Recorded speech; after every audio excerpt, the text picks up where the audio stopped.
Magandang gabi sa inyo dyan mga kapilay. Yan po, nagluluto tayo ng kasaba cake mga kapilay. Yan.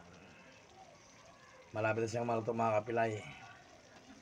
Kasaba cake po, order bukas na mga kapilay, order. Kasaba cake. Yan. Homemade kasaba cake. Yan. Pasyalan po nyo ang aking page sa aking mga kasaba at banana cake. Kentels. Yan po ang ating page sa Kentels po kasama mga kapilay. Yan. Malapit ang maluto yan mga kapilay. 30 minutes na lang.